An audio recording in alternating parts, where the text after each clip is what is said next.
O'zbekiston Respublikasi Prezidentining 2020-yil 30-oktyabrdagi sog'lom turmush tarzini hayotga keng targ'ib etish va ommaviy sportni yanada rivojlantirish to'g'risidagi farmoni, shuningdek 58-87-sonli O'zbekistonda futbolni rivojlantirishni mutlaqo yangi bosqichga olib chiqish chora-tadbirlari to'g'risidagi farmoni ijrosini ta'minlash maqsadida Toshshahar Transxizmat aksiyadorlik jamiyati tasarrufidagi 2-avtobus saroy filialida keng ko'lamli sport tadbirlari tashkil etildi.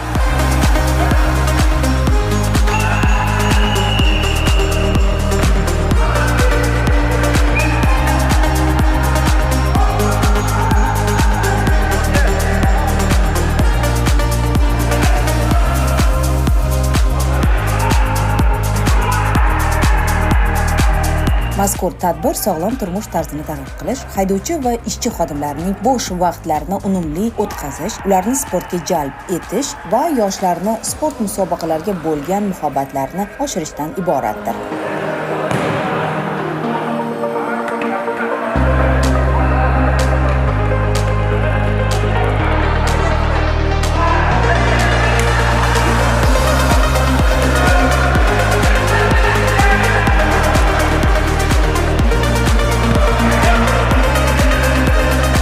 Tadbirda kasb uyushmasi kubogi uchun qizg'in bahs olib borildi. Unda filialda faoliyat yurituvchi haydovchi va ishchi xodimlar faol ishtirok etishdi.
Musobaqa so'ngida yoshlar kasb uyushmasining maxsus sovg'alarga ega bo'lishdi.